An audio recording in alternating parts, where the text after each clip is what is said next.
सब लोग ध्यान से सुन लो। ये हैंडगन तो ठीक है, लेकिन ये हाई रेंज की गोलियां हम इस्तेमाल नहीं कर सकते, क्योंकि ये गोलियां सरहद पर सोल्जर्स इस्तेमाल करते हैं और शूटिंग रेंज के खेल में हाई रेंज की गोलियां इस्तेमाल करना गैर कानूनी है और हम कानून के लफड़े में नहीं पड़ना चाहते। Okay guys, ready? Yes sir. अब आप सभी लोग अपने अपने शूटिंग गॉगल्स और हेडफोन लगाएं।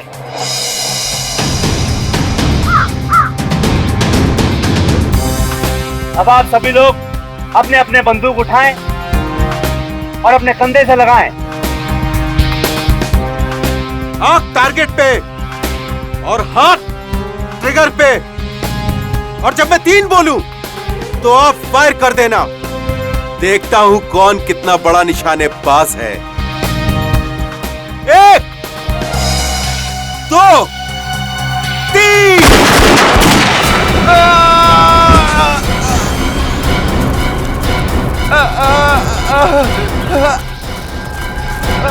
सर रोहित को गोली लगी। अरे कहाँ लगी इस गोली?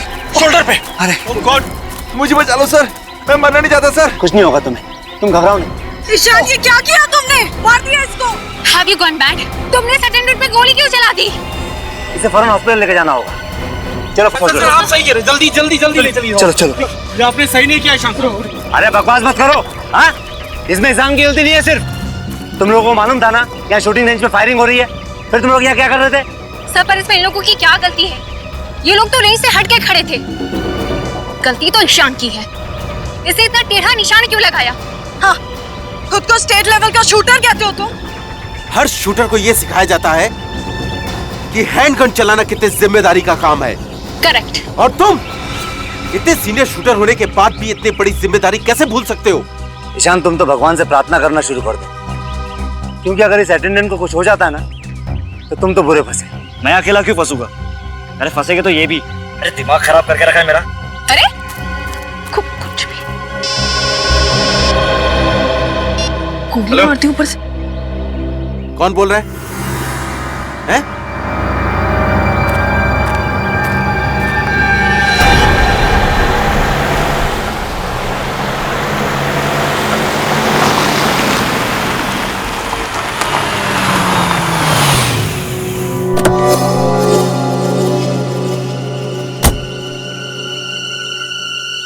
हेलो हेलो, लेट क्यों हुआ?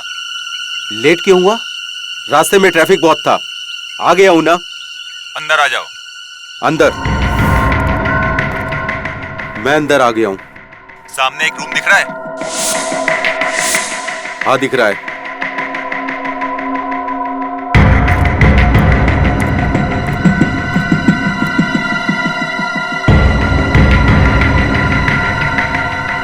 बोल अब। सामने टेबल पर एक फोन रखा है। जब तक इसकी घंटी नहीं बजती हिलना नहीं यहाँ से। ए सुन, तू मेरे साथ क्या कठपुतली का गेम खेल रहा है? जितना बोलता हूँ उतना कर। अपना मोबाइल फोन निकाल के रख बाहर।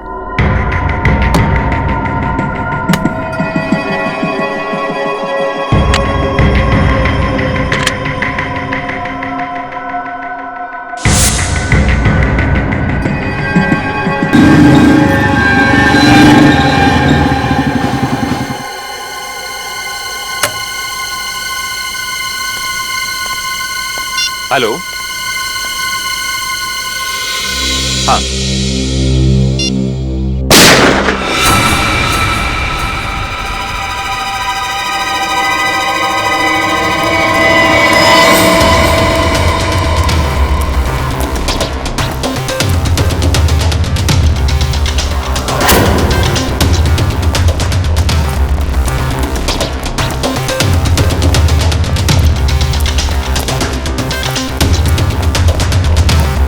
ये क्या?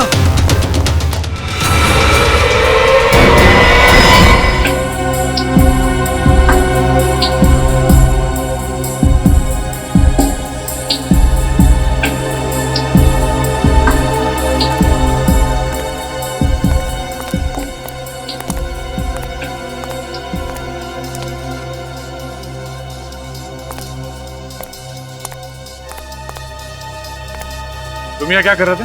सर मैं तो एक लड़की की मदद कर रहा था। वो बेचारी अपने पति को ढूंढ रही थी और मुझे कहा कि इस मिल के अंदर आके ढूंढो। मैं यहाँ पे आ गया और मुझे आते से यहाँ पर गोली चलने की आवाज सुनाई दी और मैं यहाँ भाग के आ गया। जब तुम यहाँ पे आए थे इन दोनों लाशों के अलावा किसी और को भी देखा था? नहीं सर। आप जानते हैं कि ये दोनों कौन है? सर पता नहीं सर। आप इस मिल के मालिक हैं और आप जानते नहीं कि ये दोनों अंदर कैसे आए? हाँ? सर यही तो मैं भी सोच रहा हूँ, इनको मरने के लिए मेरा ही मिल मिला था क्या? खामखा मुझे परेशानी में डाल दिया। और सर ये मिल तो 5 साल से बंद है और यहाँ कोई आता जाता भी नहीं है और ये फोन भी बंद पड़ा हुआ है।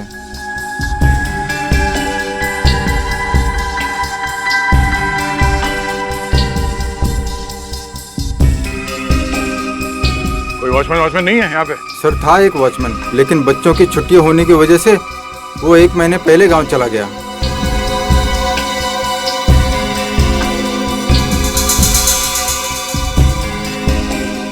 हाँ सर। जिस तरीके से लाशें पड़ी हुई हैं और जैसे गोली लगी है इस आदमी को, लगता है उस औरत ने ही गोली चलाई है इस पर। और उसके बाद इस औरत ने आत्महत्या कर ली। तो क्या इन दोनों को गोलियां उसी गन से लगी हैं? अब ये तो बैलिस्टिक रिपोर्ट के बाद ही पता चलेगा। सर एक और बात समझ में नहीं आ रही। अगर उस औरत को इस आदमी को मारकर आत्महत्या ही करनी थी तो इस मिल में ये टेबल, कुर्सी, फोन, इस सब का इंतजाम क्यों किया होगा? ये बैलेट मिला इसके पास। इस आदमी का नाम ज्ञान है सर, जू में रहता है। और इस औरत की तस्वीर इसके वॉलेट में है सर। सर कहीं ये प्यार का मामला तो नहीं? हो सकता है, पर उसके लिए ये सब तामझाम करने की क्या जरूरत थी? सर एक और बात, मैंने इस ज्ञान का मोबाइल फोन चेक किया। इसमें आखिरी 15 कॉल्स किसी प्राइवेट नंबर से आए हैं। प्राइवेट नंबर से? इस ज्ञान का इतिहास निकालना पड़ेगा, तभी पता चलेगा कि वो औरत है कौन और उसने इसे क्यों मारा। आप लोग इन्हें पहचानते हैं? ज्ञान जी? नहीं सर, ये नहीं हो सकता सर। इन्हें किसने मार दिया? इनकी तो किसी से कोई दुश्मनी भी नहीं थी। ये कौन है? जी ये रूपल जी हैं, ईशान की मम्मी। आप में से कोई बता सकता है कि ज्ञान जी और रूपल जी के बीच में क्या संबंध है?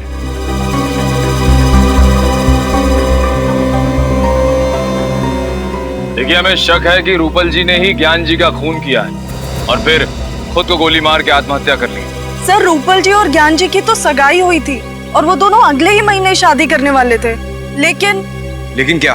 सर लेकिन ईशान को ये रिश्ता मंजूर नहीं था। ये ईशान कहाँ है? जी वो रहा।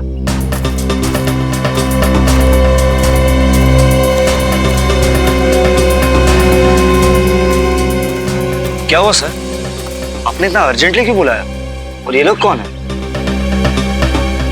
हम लोग सीआईडी से। ईशान, हमें आपसे आपकी माँ रूपल जी और ज्ञान जी के बारे में कुछ बातें करनी है। देखिए सर, आपको मेरी मम्मी के बारे में जो पूछना है पूछिए, मगर मुझे ज्ञान जी के बारे में कोई बात नहीं करनी। देखिए ईशान, खून का मामला है, थोड़ा तो कोऑपरेट करना पड़ेगा। खून? किसका खून? ज्ञान जी का। क्या? पवन मिल्स में हमें उनकी लाश मिली, किसी ने उन्हें गोली मार दी है और हमें तो मैं क्या करूं? मैं मानता हूं कि मैं उनसे नफरत करता था, पर मैंने उन्हें नहीं मारा। जी नहीं, आपने नहीं, लेकिन आपकी माँ ने उन्हें मारा और उसके बाद उन्होंने आत्महत्या कर ली। क्या? माँ ने आत्महत्या? ये आप क्या कह रहे हैं सर? मेरी ईशान, मैं आपका दर्द समझ सकता हूँ। क्या आपको लगता है कि आपकी माँ ने आत्महत्या की होगी? बिल्कुल नहीं सर। सर वो तो कितनी खुश थी सर, हमेशा की तरह टाइम पे उठी भी, योगा की और 9 बजे ऑफिस के लिए निकल गई। सर ये नहीं हो सकता सर। संभालिए अपने आप।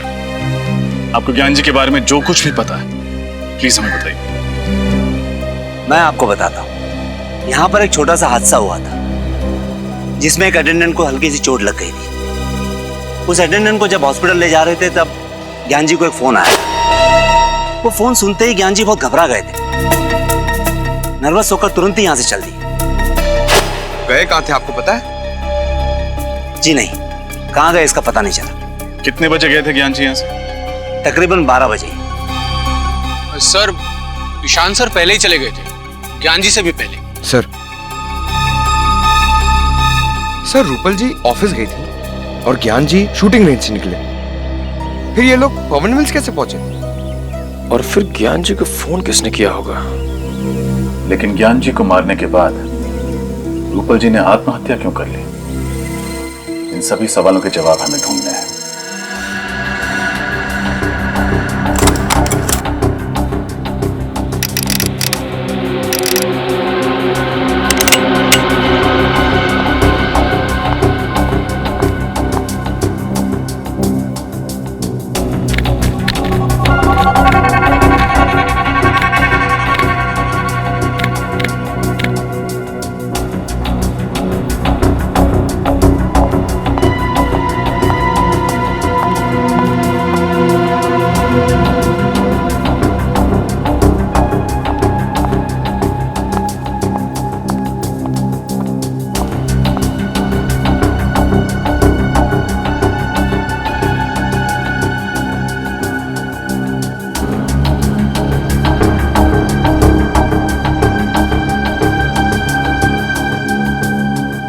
पायल संभाले ना, मैं फायर करने जा रही हूँ।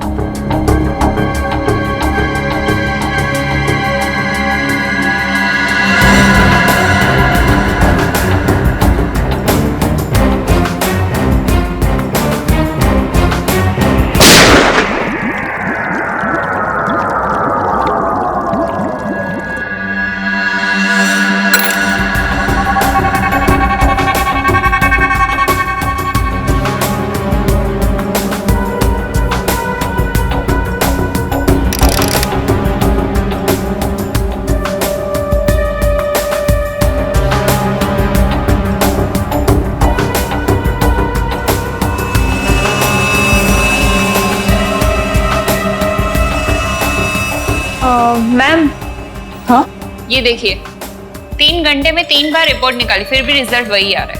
क्या रहा रिजल्ट? मैम आप खुद चौंक जाएंगी, देखिए तो सही। ये देखिए। अरे ये क्या? जो सोचा था उसका बिल्कुल उल्टा निकला। रूपल की मौत ज्ञान जी की मौत के 6 घंटे पहले हुई है। चेक कर लो अच्छी तरीके से, देखो कुछ मिलता है क्या। तो मुझे ऐसा लगा कि मैडम अपने फार्म हाउस में आराम करने गई होगी। वो अक्सर शनिवार रविवार जाया करती थी। आप उनके ड्राइवर हैं, आपको लेकर नहीं जाती थी क्या? तो जाती थी साहब, लेकिन इस बार पता नहीं। साहब उनकी मौत कैसे हुई? उनके सिर पे गोली लगी है और ज्ञान जी के सीने में। हमेशा क्या कि उन्होंने आत्महत्या की है। नहीं साहब, वो आत्महत्या क्यों करेंगी? क्या? ये तो पता चल ही जाएगा। आखिरी बार कब देखा आप लोगों ने मैडम को? साहब कल सुबह मैं खुद इन्हें ऑफिस छोड़ने गया था। कितने बजे? सर 9 बजे। 9 बजे। उसके पहले और उसके बाद में क्या क्या हुआ याद करके बताओ। जो चीज तुमको जरूरी नहीं लगे वो भी बताना, सब कुछ डिटेल में। ओके साहब, वो दिन मैडम लेट उठी थी, फिर जल्दी जल्दी तैयार हो गई और बगैर नाश्ता किए ही गाड़ी में आके बैठ गई। फिर 9 बजे मैं उन्हें ऑफिस लेके गया। फिर मैडम का 10:30 बजे फोन आ गया कि गाड़ी निकालो। फिर मैं उन्हें जंबो मॉल लेके गया। Jumbo mall? सुबह सुबह ऑफिस का काम छोड़ के 10:30 बजे वो मॉल चली गई? साहब मुझे भी बड़ा अजीब सा लगा, क्योंकि वो मुझे अपने साथ लेकर नहीं गई। क्यों? तुम्हें साथ क्यों लेके जाएंगे? पिछले 3 सालों से वो मुझे अपने साथ लेकर जाती थी, उनका सामान उठाने के लिए। अच्छा, मतलब मॉल जाने का कोई प्लान नहीं था उनका, अचानक चली गई वहां पे। सर सर लगता है रूपाली जी आत्मघाती स्वभाव की थी।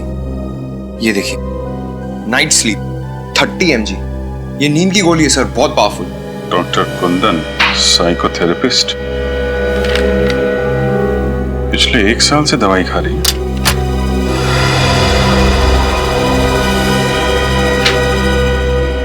इधर आओ सर। ये रूपल मैडम किस चीज की दवाई खा रही थी? क्या बीमारी थी?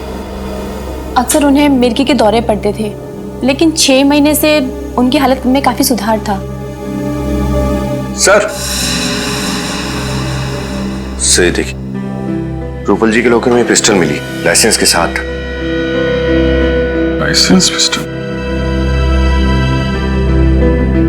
इसका मतलब रूपल जी ने आत्महत्या नहीं की है? सर मैं कुछ समझा नहीं। अगर उन्हें आत्महत्या करनी होती तो अपनी पिस्टल से करती ना, या अपने घर में करती। घर से इतनी दूर मिल में जाके आत्महत्या क्यों करेंगे? सर हो सकता है रूपल ज्ञान जी को मारना चाहती थी, इसलिए इतनी दूर मिल में गई। ज्ञान जी को भी मारने के लिए अपनी पिस्टल साथ में लेके जाती विनीत। ये मामला कुछ और ही है। सर आपको किस पे शक है? फिलहाल तो सारी कड़ियां बिखरी हुई हैं। शॉपिंग मॉल, नींद की गोली, डॉक्टर का प्रिस्क्रिप्शन और लाइसेंस्ड गन। इन कड़ियों को जोड़ने पे ही पता चलेगा ज्ञान जी और रूपल जी के साथ क्या हुआ था।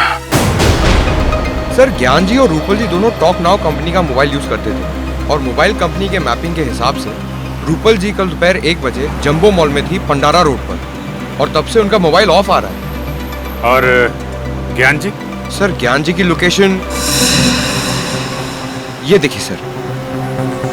हाँ, 1 बजे शूटिंग रेंज से निकले और 2:30 बजे पहुंचे पंडारा रोड, और वहां से सीलिंग होते हुए बैंड्रा लिंकिंग रोड से जूहू सर्कल पहुंचे 5 बजे, और 5:30 बजे वहां से निकलकर 6:30 बजे पहुंचे पवन मिल।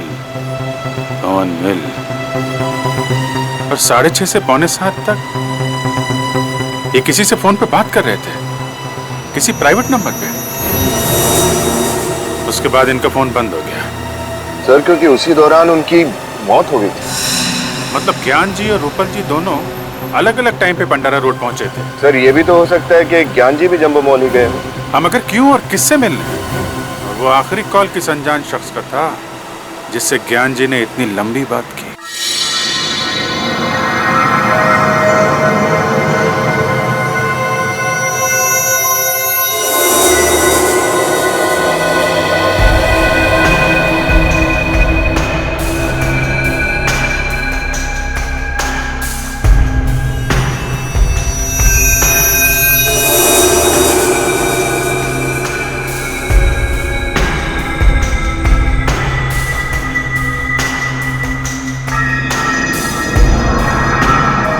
रतन जी सर। आज हमें किसी भी हालत में स्टॉक्स की पूरी डिटेल मैनेजर को देनी है। जी सर। एक्चुअली में ये काम पिछले हफ्ते ही हो जाना चाहिए था, पता है तुम्हें? Sir I am sorry sir, मेरी तबीयत खराब हो गई थी, इसके लिए मैं नहीं आ पाया था सर। जानता हूँ मैं। अब ऐसा करो, जल्दी जल्दी बताओ कौन कौन सी गोलियाँ स्टॉक में हैं और कितनी हैं।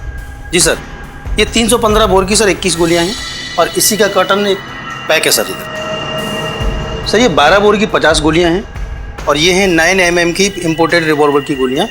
कितनी हैं? 35। और सर 9 mm पिस्टल की गोलियों का बॉक्स है 2 3। ये क्या? ये बॉक्स तो खुला हुआ है। हाँ सर। तो तुमने ये बात मुझे पहले क्यों नहीं बताई? सर मुझे लगा कि ये बॉक्स आपने खोला होगा। अरे पागल हो गए हो क्या तुम?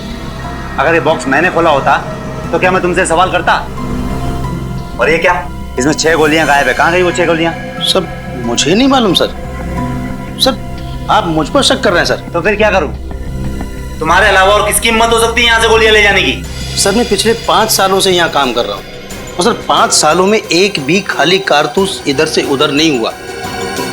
सर ये 6 गोलियां मैं क्यों चुराऊंगा सर? मैंने नहीं की चोरी सर इसकी। देखो रतन जी सर, यह एक कानूनी अपराध है, और अगर इन गोलियों की वजह से कुछ हो गया ना तो उसके लिए हम दोनों को जिम्मेदार ठहराया जाएगा। इसलिए मुझे इस बात की रिपोर्ट मैनेजर को करनी होगी। और हाँ, वो कल तुम शूटिंग रेंज से कहीं बाहर नहीं गए थे क्या? हाँ सर, सुबह में मैं शूटिंग रेंज का दरवाजा खोलकर बाथरूम तक गया था सर। तो सर मैंने देखा कि ईशान और जिया इधर आए।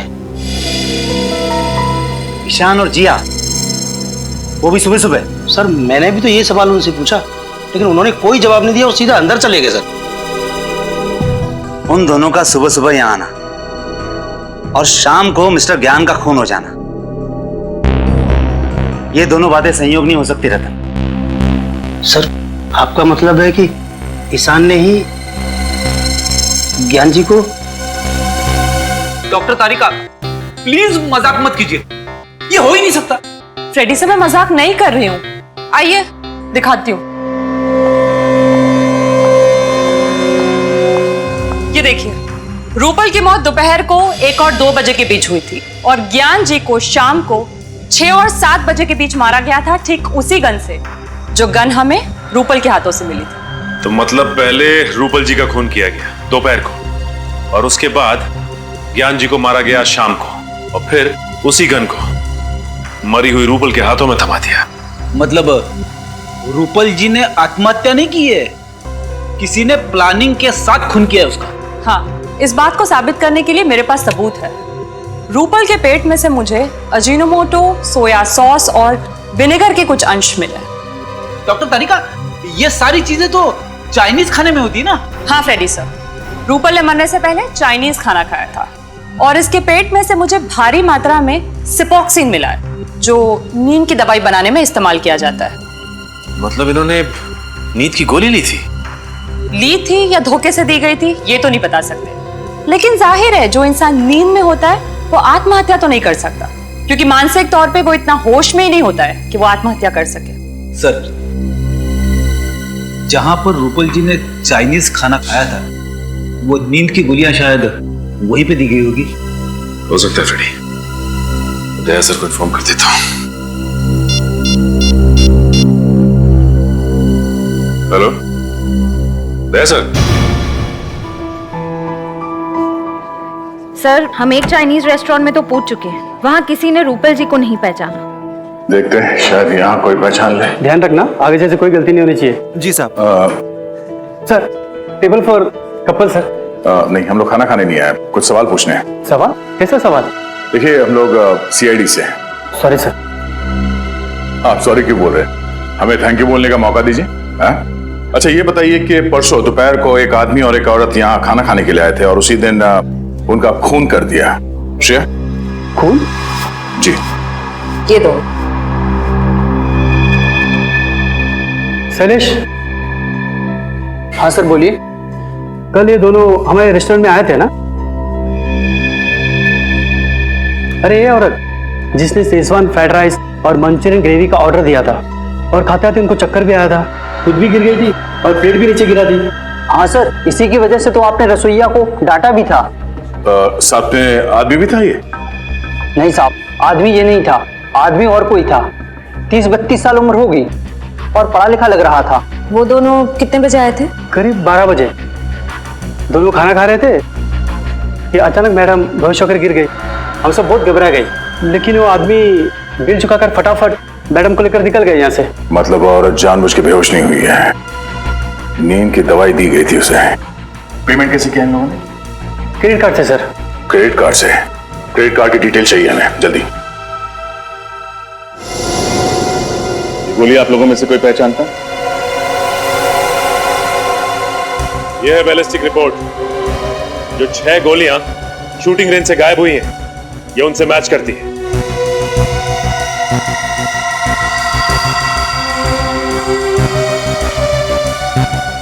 बोलो जी, तुमने ही चुराई थी नहीं गोली? सर आप ये क्या कह रहे हैं? मैंने कोई चोरी नहीं की है। झूठ मत बोलो, कल सुबह सुबह ईशान के साथ तुम ही आई थी ना यहाँ? हाँ सर, ये बात सच है कि कल मैं और ईशान सुबह सुबह जल्दी पहुंच गए थे, लेकिन इसका मतलब ये तो नहीं कि मैंने कोई चोरी की हो। इनफैक्ट मैं तो अपनी जगह से हिली तक भी नहीं थी। बट यस, ईशान लगभग 15 मिनट के लिए कहीं गायब हो गया था, है ना ईशान? नहीं, मैंने किसी को नहीं मारा। भागने की कोशिश भी मत करें, तुम्हारी भलाई इसी में है कि सब कुछ सच सच बता दो। सर ये सच है कि 6 गोलियां मैंने ही चुराई थी, क्योंकि मैं ज्ञान सर से नफरत करता था और नहीं चाहता था कि वो मेरी माँ से शादी करे। इसलिए तुमने उन्हें मार दिया? नहीं, मैंने उन्हें नहीं मारा। ज्ञान सर को मारने के इरादे से मैंने गन में चुराई हुई 6 गोलियां डाली थी और उनका पीछा करते करते मैं पंडारा रोड के जंबो मॉल तक भी पहुंच गया था। लेकिन मेरी गाड़ी अचानक एक भिखारी से टकरा गई, इसलिए उसे देखने के बहाने मैं बाहर उतरा। लेकिन जब मैं वापस गाड़ी में आया तो मैंने देखा कि मेरी गन सीट पे से गायब थी। वो गन जो तुम्हारी गाड़ी से चोरी हुई किस कंपनी की थी? ग्रे मेटल कंपनी की थी, 9mm बोर की थी। यही है वो पिस्टल? हाँ सर, यही गन थी। यही गन तो रूपल जी के हाथ में मिली थी। झूठ बोल रहा है सर ये। खून करने के बाद ये गन इसी ने वहां रखी थी और ये भिखारी वाली कहानी भी रची हुई है। ईशान, जब तक ये केस सॉल्व नहीं हो जाता तुम हमारी हिरासत में रहोगे, समझे? डॉक्टर कुंदन है क्लिनिक में? डॉक्टर कुंदन तो आज नहीं है। यही उम्मीद थी। कहाँ है इस वक्त? सीआईडी? क्या किया है डॉक्टर कुंदन ने? कल दोपहर 12:30 बजे पंडारा रोड के जंबो मॉल में एक चाइनीज रेस्टोरेंट में रूपल जी के साथ खाना खा रहे थे। सर, रूपल जी तो उनकी पेशेंट है और अगर उनके साथ खाना खाया भी है तो क्या हुआ? क्योंकि खाना खाने के 1 घंटे बाद रूपल जी की मौत हो गई। क्या? तुमने आखिरी बार डॉक्टर कुंदन को कब देखा था? सर, परसों शाम को, और हमेशा की तरह वो अपना आखिरी पेशेंट अटेंड करके चले गए थे और मैंने ही क्लिनिक बंद किया था। मतलब क्लिनिक की 2 चाबियां हैं, एक आपके पास रहती है, एक डॉक्टर कुंदन के पास। जी सर, और बल्कि मैंने भी सर का काफी फोन ट्राई किया पर सर का फोन बंद था। और अगर फोन बंद है तो उन्होंने रूपल जी को रेस्टोरेंट कैसे बुलाया? केबिन कहाँ है उनका, जरा दिखाइए।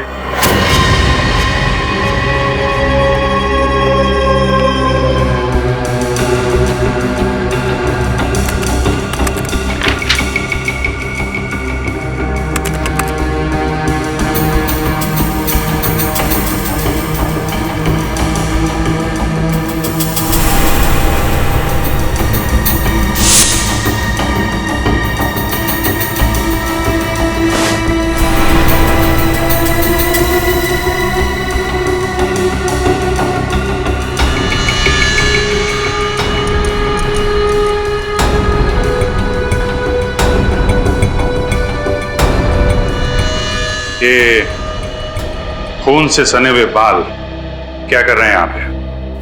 सर मुझे कुछ नहीं मालूम, बल्कि मुझे तो सर के केबिन में आने की परमिशन तक नहीं थी। परमिशन नहीं थी? लगता है खाना खाने के बाद कुंदन जी यहाँ रूपल के साथ आए, यहाँ पे उसका खून किया और फिर लाश वहां ठिकाने लगा दी। सर, आपका अंदाजा ठीक निकला सर। ये देखिए, लेडीज सैंडल और खून में सने हुए ग्लव्स। ये तो रूपल जी के हैं। आपको कैसे मालूम?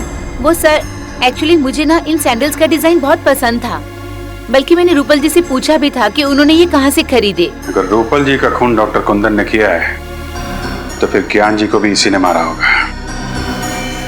सर, एक बहुत अजीब बात है। डॉक्टर कुंदन एक साइकोथेरेपिस्ट है, फिर उन्होंने मेडिकल स्कूल में मुर्दों की परीक्षण की परमिशन क्यों मांगी? हाँ? डॉक्टर कुंदन तो जिंदा लोगों के दिमाग का इलाज करते हैं, तो फिर मुर्दा घर में मुर्दों से क्या बात करने गए थे? चाहता क्या है आदमी?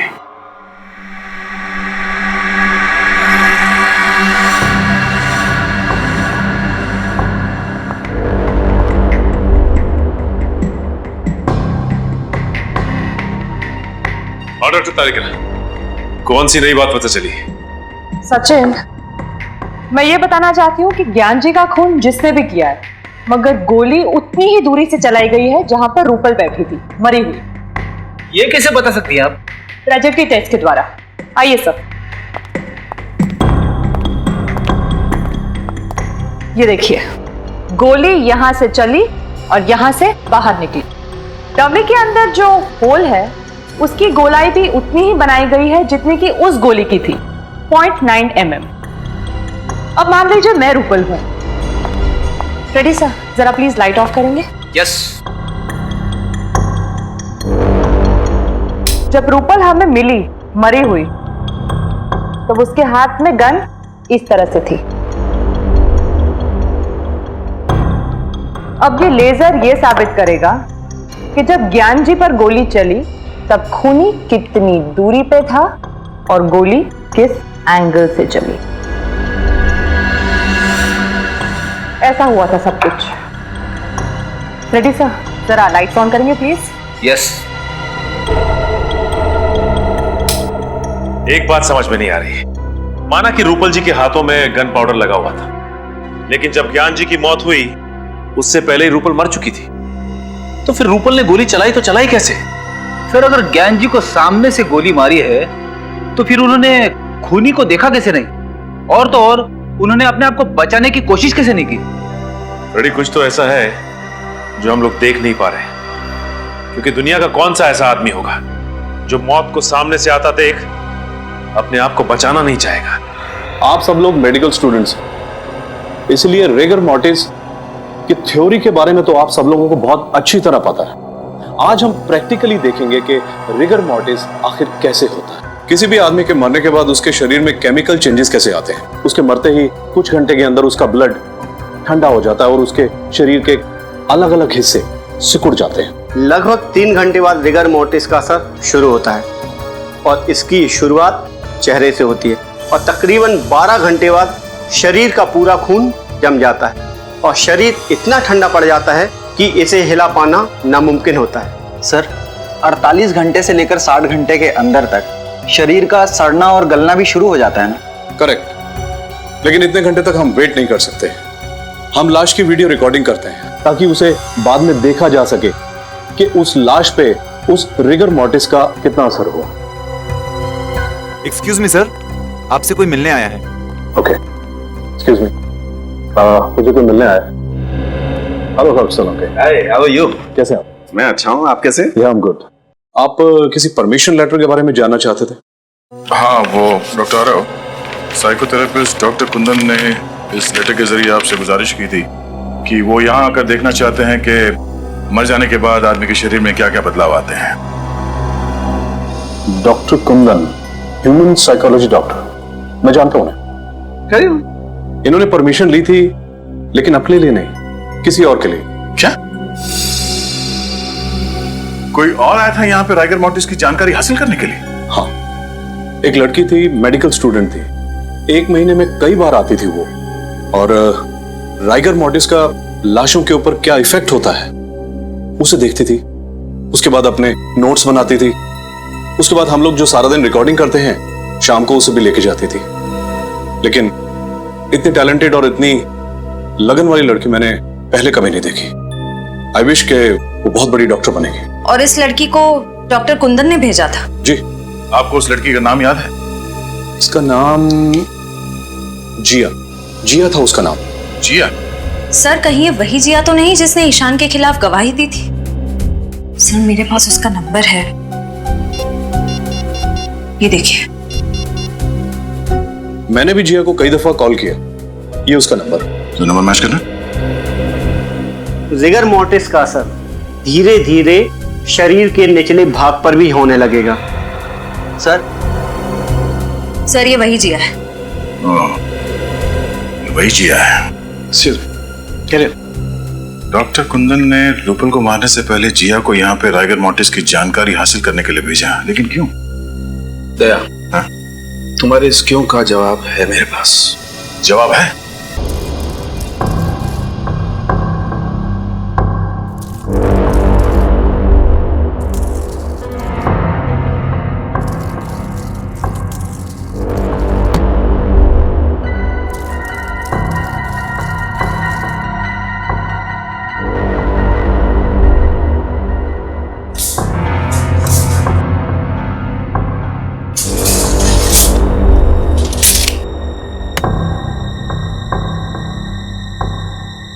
तो सब कुछ वैसे के वैसे ही सेट हो गया है जैसे कि लाश हमें मिली थी। गुड। अब एक काम करो, तुम श्रेया के साथ लाश को ले आओ। चलो।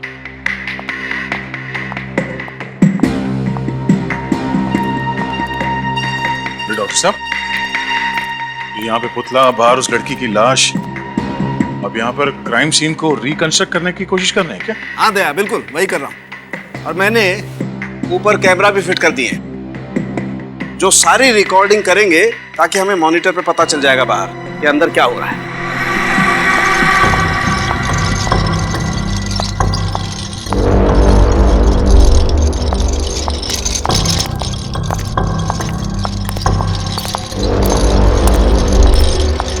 सालुंखे सर, इस औरत की लाश का क्या करेंगे आप? अभी पता चल जाएगा श्रेया। तुम एक काम करो, इस लाश को उस कुर्सी पर ठीक वैसे ही बैठा दो जैसे रूपल की लाश मिली थी। ओके। और जल्दी करो, इसे मरे हुए 2 घंटे 45 मिनट हो चुके हैं। 15 मिनट में रायगर मोर्टिस सेट हो जाएगा। Quick, fast. Okay. Good.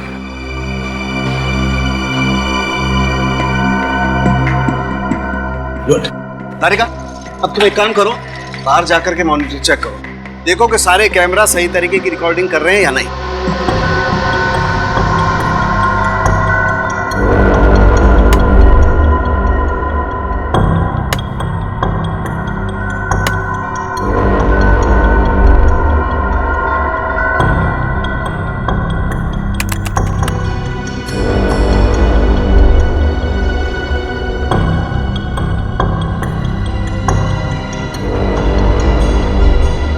Shreya, एक काम करो, इसके हाथ में वो गन वैसे ही पकड़ा दो जैसे रूपल के हाथ में थी। क्विक। सर। और ध्यान से श्रेया, गन में गोलियां भरी हुई हैं।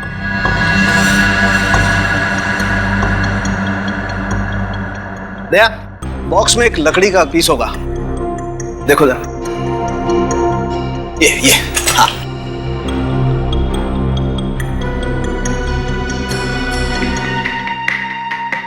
दया, लाश में रायगर मोर्टिस सेट होना शुरू हो गया। अच्छा, तो सर मॉनिटर रूम में चल के देखते हैं आपकी मेहनत क्या रंग दिखाती है। चल।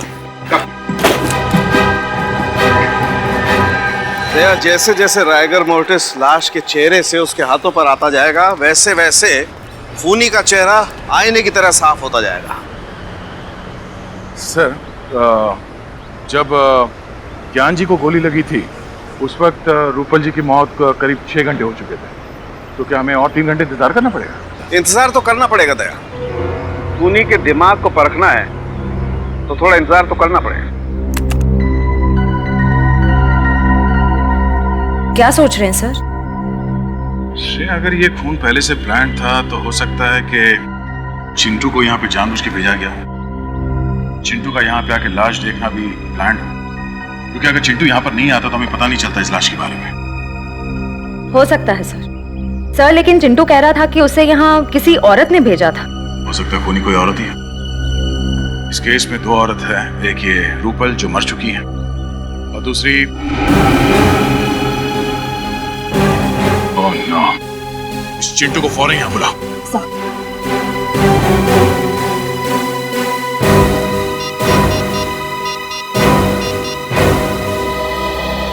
चिंटू, इंस्पेक्टर श्रेया बोल रही हूँ CID से। देखो, तुम जल्द से जल्द पवन मिल्स में आ जाओ। ठीक है।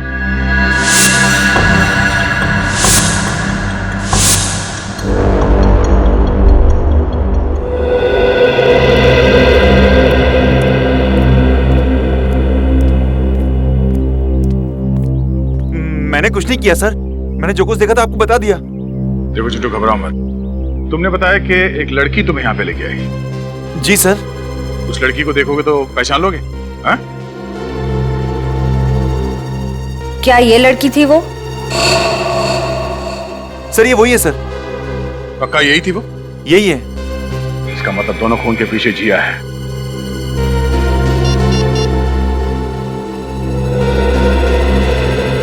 रजत, फौरन जिया के घर जाओ, उसे अरेस्ट कर लो। अब वही बताएगी कि यहाँ इस फैक्ट्री में हुआ क्या था।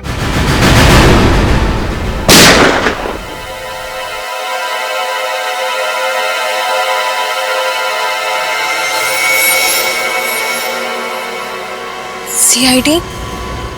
वो भी इस वक्त? जिया जी, इतनी रात को आप शूटिंग रेंज में हो सकती हैं, तो हम क्यों नहीं? क्या मतलब क्या है आपका? मतलब ये कि आप एक मेडिकल स्टूडेंट हैं और एक मेडिकल स्टूडेंट को गन्स और गोलियों में दिलचस्पी। क्यों? मुझे शूटिंग का शौक नहीं हो सकता है क्या? हो सकता है, लेकिन मुर्दा घरों में जाकर रेगा मोर्टिस की पढ़ाई करना, ये बात कुछ हजम नहीं हुई। पवन मिल्स में एक आदमी को भेजना ताकि वो गोली की आवाज सुन के CID को खबर कर सके, ये बात भी कुछ हजम नहीं हुई जिया जी। आप लोगों को सब पता चल गया? जी हाँ, और हम ये भी जानते हैं कि तुम्हारे साथ एक और आदमी भी है जो तुम्हें ये सब काम करवा रहा है। बताओ कौन है वो? जी वो मैं।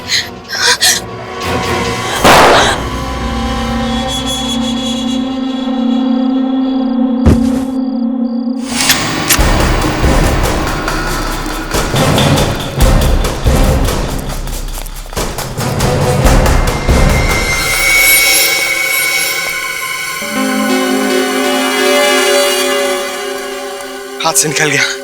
हाथ से निकल गया, लेकिन सीआरडी के शिकंजे से नहीं निकल पाएगा। ये देख।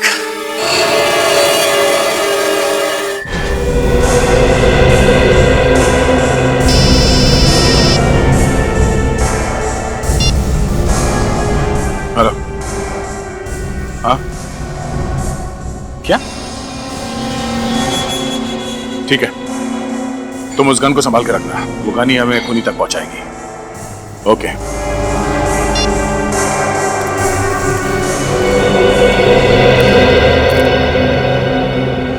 क्या हुआ सर? किसी ने जिया पे हमला कर दिया। क्या? यानी खूनी कोई और ही है? हाँ डॉक्टर साहब, और कितना वक्त लगेगा? बस 5 मिनट तैयार। 5 मिनट के अंदर ये रायगा मोर्टिस इसके हाथों से सेट होना शुरू हो जाएगा। बस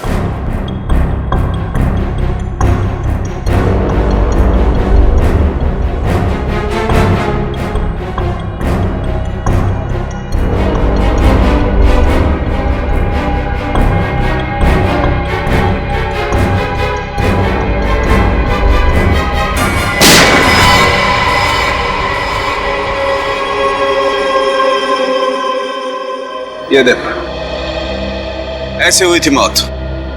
पर अगर ज्ञान जी के सामने रूपल जी की लाश थी तो उन्हें वो लाश दिखी कैसे नहीं? इसका मतलब है जरूर कुछ तो होगा ज्ञान जी और रूपल जी के बीच, जिसकी वजह से ज्ञान जी को रूपल जी की लाश नहीं दिखी। लेकिन क्या? अंदर चल के देखते हैं सर।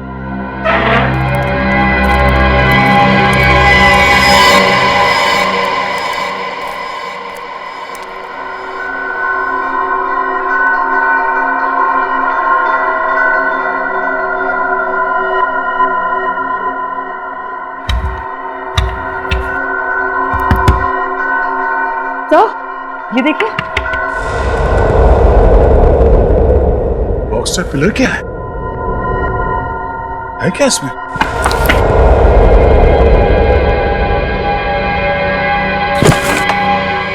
अरे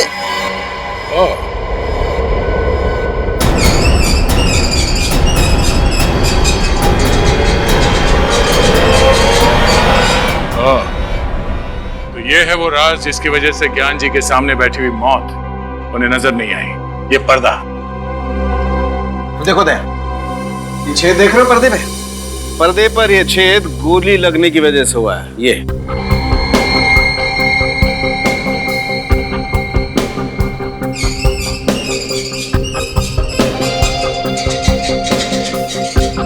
सर इस तरफ बैटरी और सेंसर भी लगा हुआ है।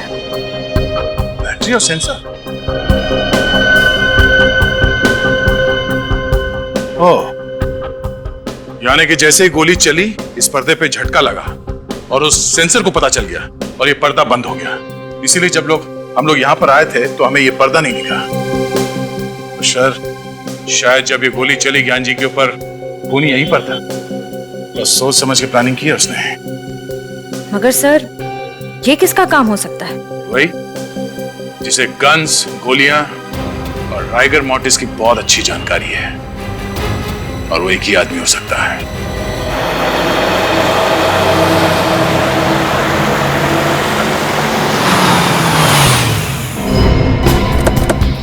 गुड।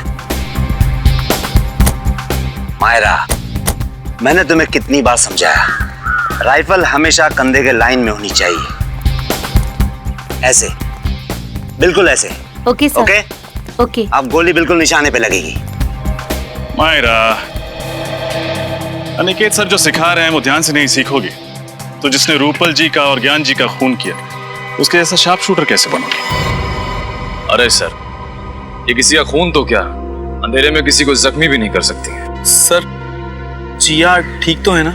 जिंदा है, लेकिन अफसोस की बात यह है कि खूनी अभी भी पकड़ा नहीं गया है। सर तो फिर आप लोग खूनी को पकड़ते क्यों नहीं है? आप जानते हैं खूनी कौन है? खूनी को मैं नहीं तो सर। मगर हम जानते हैं कि खूनी इसी शूटिंग रेंज में। आप हम लोगों पे शक कर रहे हैं? शक ही नहीं, पूरा यकीन है कि खूनी आप ही में से कोई एक है। कौन है वो? पहले आप ये बताइए कि शूटिंग रेंज में बिना चेकिंग के गोली या गन लाना या ले जाना मुमकिन है? नहीं, बिल्कुल नहीं, क्योंकि हमारी सिक्योरिटी बहुत चुस्त है। बिल्कुल सही कहा आपने। अब जरा ये देखिए, ये वही गन है जिससे जिया पर हमला हुआ था। क्या इस तरह की गन आपके शूटिंग रेंज में इस्तेमाल होती है? नहीं सर, इस तरह की गन तो हमारे यहाँ पर इस्तेमाल नहीं होती। तो फिर ये गन शूटिंग रेंज के अंदर आई कैसे? अच्छा, आप ये बताएंगे कि यहाँ पे कोई ऐसा आदमी है जिसकी इस शूटिंग रेंज में आते वक्त सिक्योरिटी जांच नहीं होती है? हाँ सर, एक तो ज्ञान जी और दूसरे अनिकेत सर। जब जिया पर हमला हुआ तब ज्ञान जी तो जिंदा थे नहीं, तो बचे सिर्फ Aniket sir.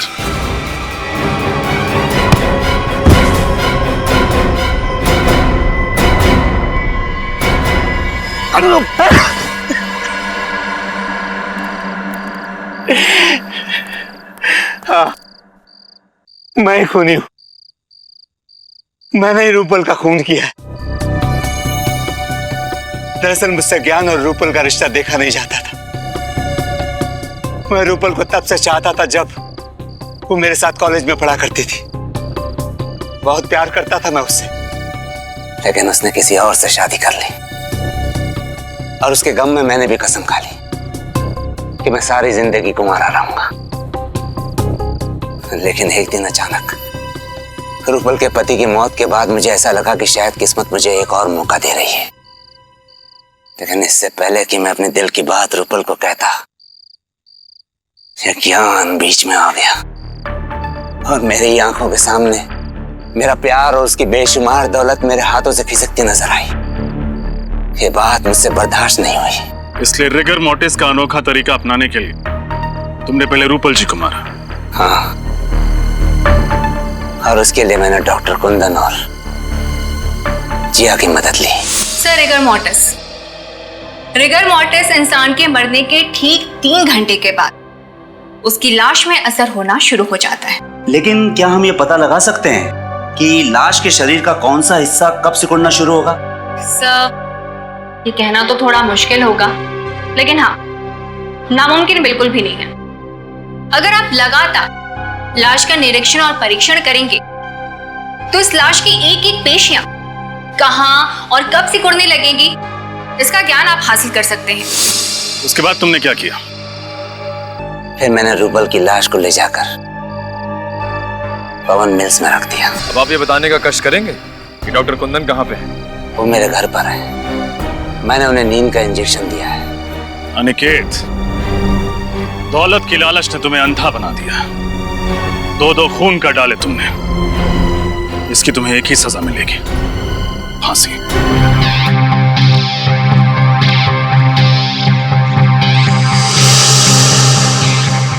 Role sound. Scene 29, shot 3, take 1। Action.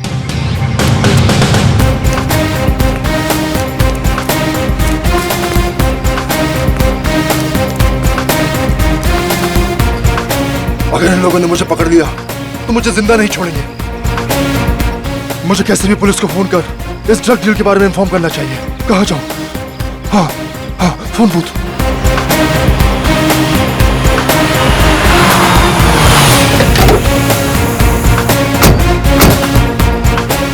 हो रहा। अरे यार, डायलॉग बोल।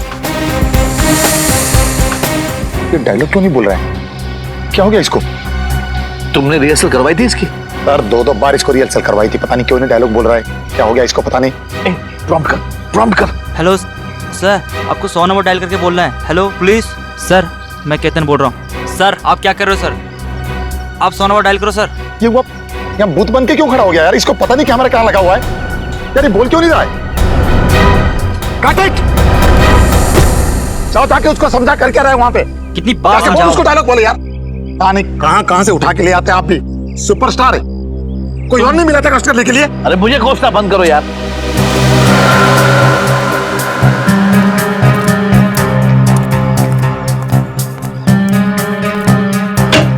सर आप डायलॉग बोल क्यों नहीं रहे हो सर? सर सर क्या हुआ सर?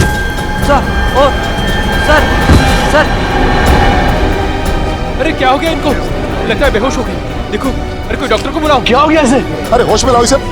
अरे कोई पानी तो दो इसे। अरे इसे होश में लाओ। मेरे करोड़ों रुपए लगे फिल्म में, मैं लूट जाऊंगा, बर्बाद हो जाऊंगा। इसे होश में लाओ। सर उठिए सर। क्या हुआ सर? एक काम करो, डॉक्टर को फोन करो। कोई डॉक्टर को फोन करो। सर रौनक सर तो मर चुके सर। क्या? हाँ सर। ऐसे कैसे मर गया? अरे बंद टेलीफोन बूथ पे मर सकता है क्या? अभी तो अच्छा खासा डायलॉग बोल रहा था ये। मुझे लगता है जरूर इसको किसी ने मारा होगा। अभी सीआईडी को फोन करता हूँ। Hello CID.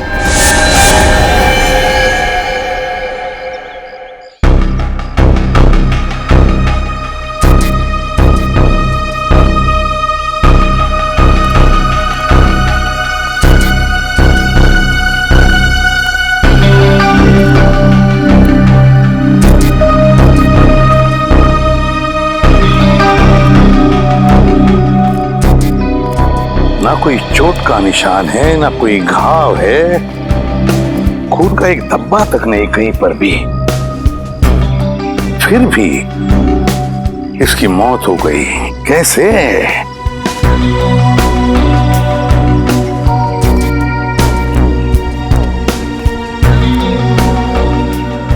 तुम्हारे कहने के मुताबिक तुम्हारी शूटिंग चल रही थी, मतलब ये यहाँ पर एक सीन चल रहा था। उस सीन में रौनक वहां से दौड़ के आया और या इस टेलीफोन बूथ में घुसा और फिर वहां खड़े खड़े मर भी गया।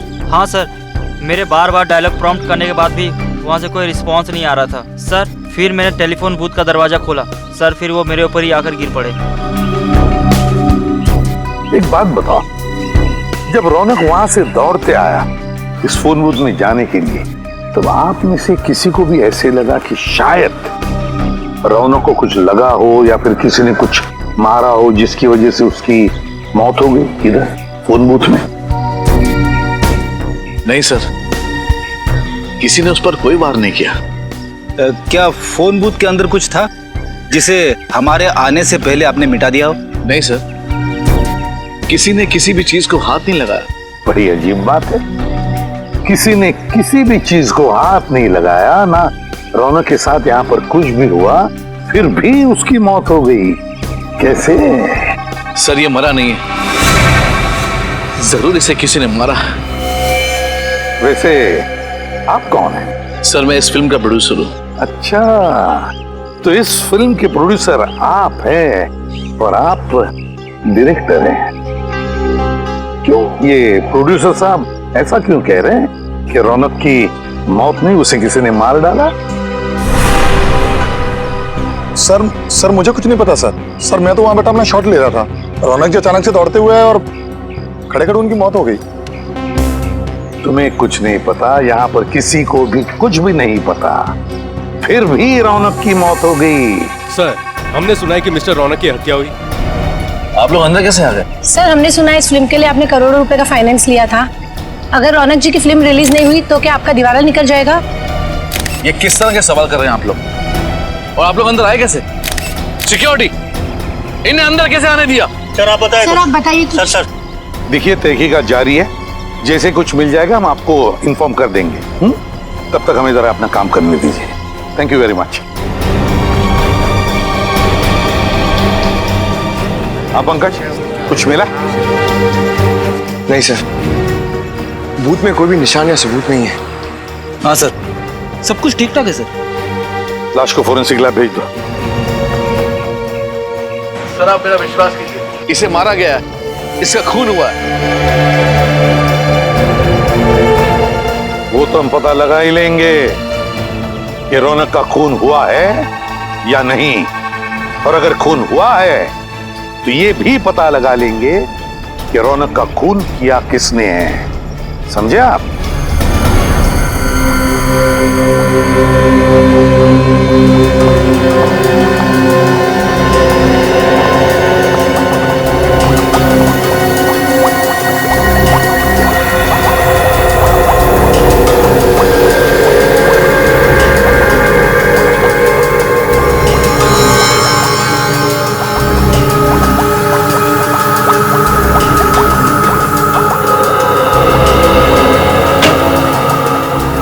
डॉक्टर तारिका, इसकी मौत की वजह पता चली?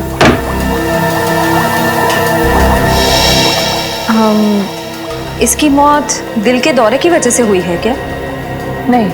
तो फिर क्या वजह? ब्रेन हेमरेज, दिमाग में खून जम जाने की वजह से मौत हुई है इसकी। लेकिन ब्रेन हेमरेज कैसे हुआ? एग्जैक्टली। इसके सर पर कोई चोट का निशान तो है नहीं, मतलब किसी ने इसके सर पर वार नहीं किया। ये बताना थोड़ा मुश्किल है। इसके ब्रेन के एक्सरे पर ये पतली लाइन देख रहे हैं आप? हाँ, क्या है? यही तो मैं भी समझने की कोशिश कर रही हूँ। अब डॉक्टर तारिका, आप ही को समझ में नहीं आ रहा है तो फिर आप हमें क्या समझाएंगे? रजत, फिलहाल मैं सिर्फ इतना बता सकती हूँ कि रौनक की मौत दिमाग में खून जम जाने की वजह से हुई है।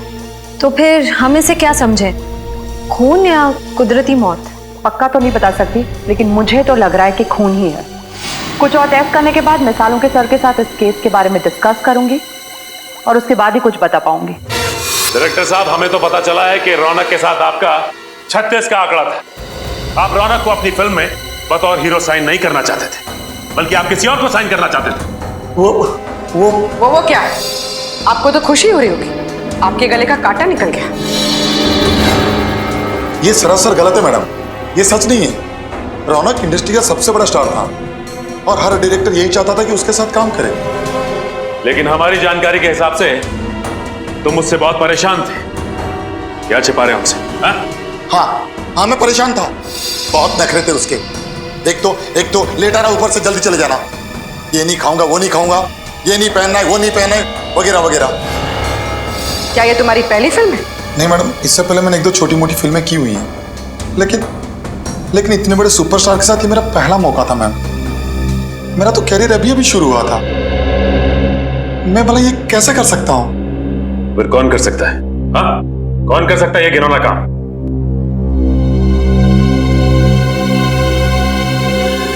संकेत, ये क्या बकवास कर रहे हो तुम? कहीं पागल तो नहीं हो गए? मैं पागल नहीं हूँ सर, आप इनसे खुद ही पूछ लीजिए। उस दिन ये किसी बात को लेकर मेकअप रूम में रौनक से झगड़ रहे थे। क्या इनका और रौनक का झगड़ा हुआ था आपस में? जी सर। तुम्हारा दिमाग खराब तो नहीं हो गया? जो मन में आए वो बके चले जा रहे हो। देखिए सर, मेरे और रौनक के संबंध बहुत अच्छे थे, बल्कि मेरे पिताजी ने रौनक के पिताजी के साथ काम भी किया था। मैंने रौनक को खुद इस पिक्चर के लिए साइन किया था, क्योंकि मैं ये बात जानता था कि रौनक अगर ये फिल्म करेगा तो मेरी फिल्म सुपरहिट हो जाएगी। वो मुझे टाइम नहीं दे रहा था, और उस दिन तो ये क्या रौनक, डेट्स नहीं है, टाइम नहीं है, तुम मेरे साथ ऐसे कैसे कर सकते हो? मैंने कहा ना, डेट्स नहीं है मतलब डेट्स नहीं है। प्लीज मेरा दिमाग खराब मत कीजिए आप। दिमाग तो मेरा खराब हो रहा है।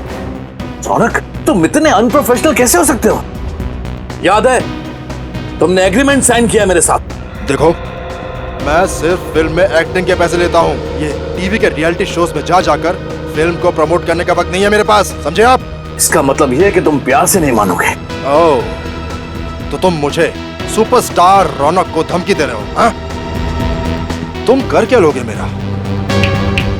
अगर मुझे गुस्सा आया ना तो तुम्हारी ये जो फिल्म है ना, इसे बीच में ही छोड़ के चला जाऊंगा। रास्ते पे आ जाओगे, समझे? मैं रास्ते पे आ जाऊंगा? मैं चुटकी भर में तुम्हें बर्बाद कर सकता हूँ रौनक, चुटकी भर में।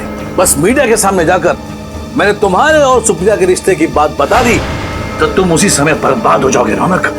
रास्ते पे मैं नहीं, तुम आओगे, तुम।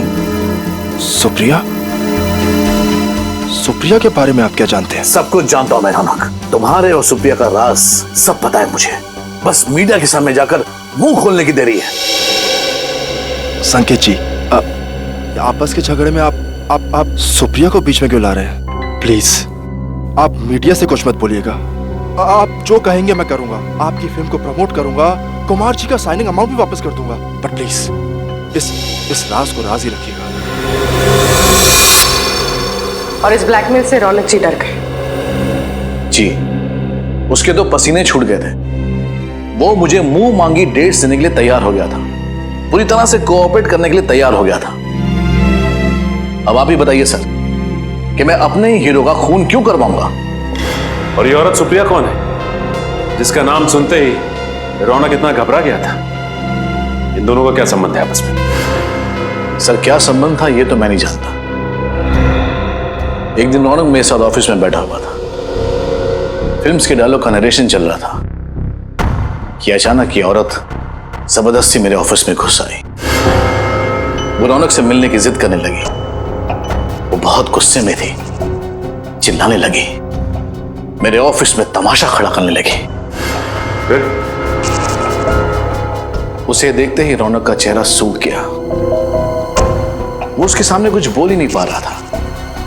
फिर उसके साथ अकेले में बात करने के लिए रौनक उसे खींचकर दूसरे कैबिन में ले गया।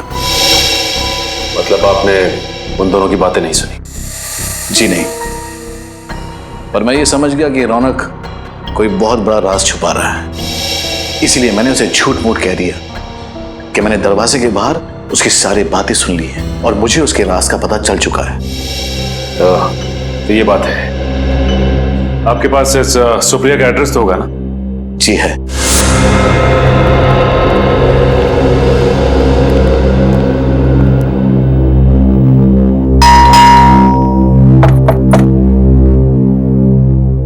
क्या बात है सर, कब से बेल बजा रहे हैं, कोई दरवाजा नहीं खोल रहा। लगता है कोई घर में नहीं है। ठीक है, बिन बुलाए मेहमान बन जाते हैं।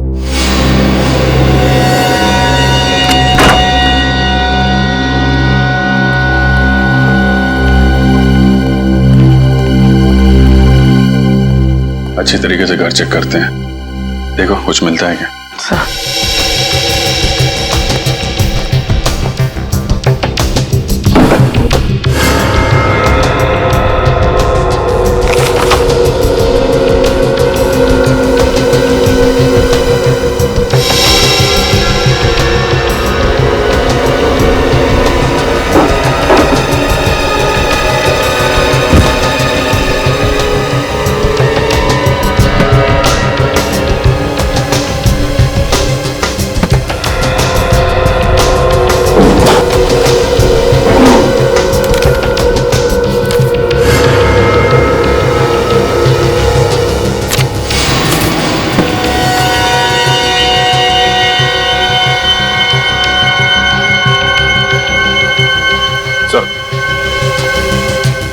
ये देखिए सर, रौनक और सुप्रिया की फोटो उस कमरे में किताब के अंदर छिपा के रखी थी।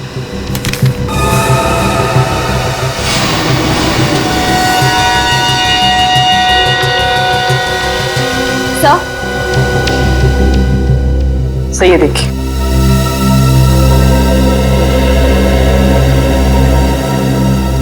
माय गॉड,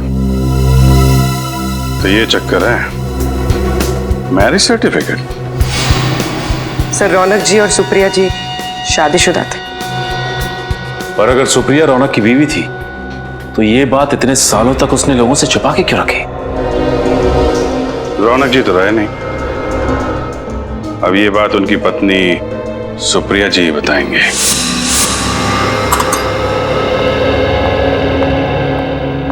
मैम, यस प्रिया। कान की स्किन मैंने चेक की है, वहां कहीं मुझे गन पाउडर नहीं दिखा। ओके।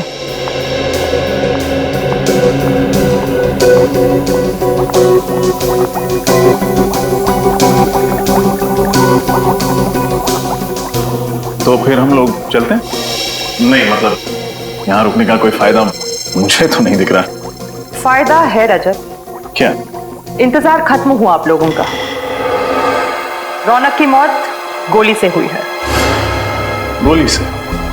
डॉक्टर तारिका, पहले आपने कहा था कि मौत खून जम जाने के कारण हुई थी, और अब गोली से? मैंने टेस्ट किया है, इसकी मौत गोली से ही हुई है। लेकिन उसके शरीर पर कहीं गोली लगने का निशान तो है नहीं। ना ही कहीं से खून निकला है, फिर गोली से कैसे मौत हुई? क्योंकि ये एक अजीब तरह की गोली है, बिल्कुल सुई जितनी पतली। रौनक के दिमाग में एक तरफ से घुसी और दूसरी तरफ से बाहर निकल गई। अब आप ये भी बता दीजिए कि गोली चली कहाँ से? ये ढूंढना तो आप लोगों का काम है ना। वैसे फोन बूथ के बाहर से चली होगी। फोन बूथ का कांच बिल्कुल सही सलामत है। सर, हो सकता है कांच में छेद इतना छोटा हो कि हमें दिखाई ना दिया हो सकता है श्रेय। एक काम करते हैं, फोन बूथ के कांच को एक्सपर्ट से चेक करवाते हैं, पता चल जाएगा गोली बाहर से चली थी या अंदर से। फोन बूथ के ग्लास से कुछ पता चला क्या? नहीं सर, अभी तक 3 कांच की जांच हो चुकी है, चौथे की जारी है। इसमें एक जेल है, इसे हम इस कांच के ऊपर डालेंगे।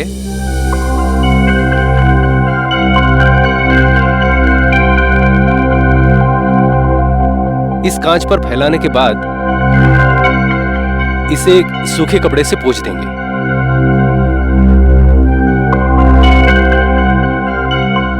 अगर कांच में कहीं भी कोई क्रैक या छेद हुआ तो ये जेल उस कांच के अंदर जाकर अटक जाएगा और हमें पता चल जाएगा कि इस कांच में वो छेद कहां पर है। सर, हमने टेलीफोन बूथ को अच्छी तरह से चेक किया था, अंदर कोई सुराग नहीं था।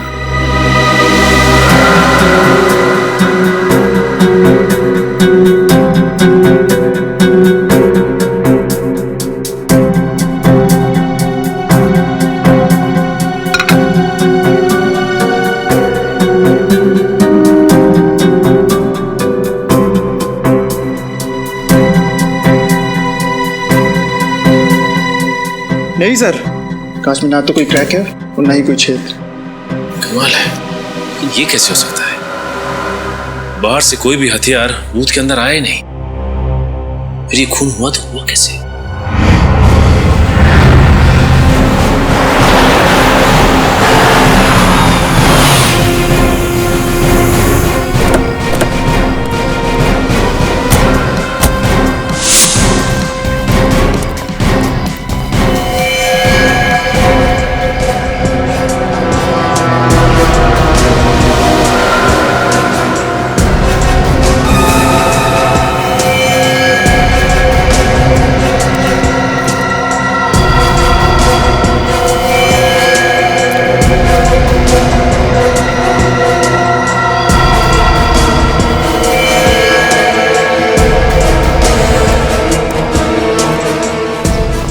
चकनाके के 3 ऑफिसर्स को मार दिया।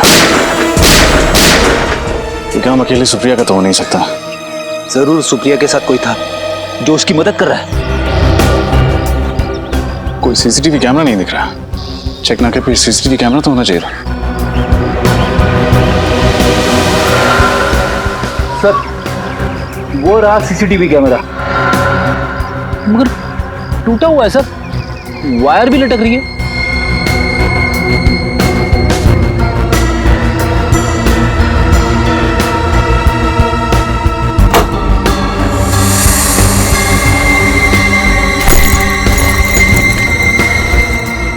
लेडीज बैग शायद सुप्रिया की होगी।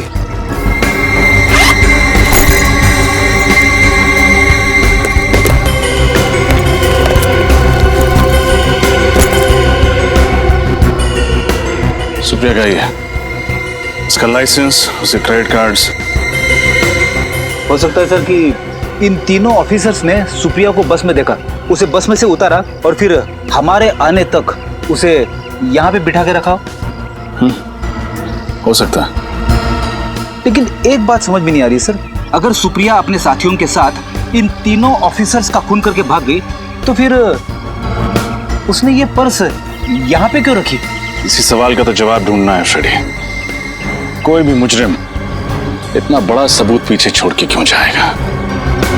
हो सकता है वो हमें गुमराह करने की कोशिश कर रही हो।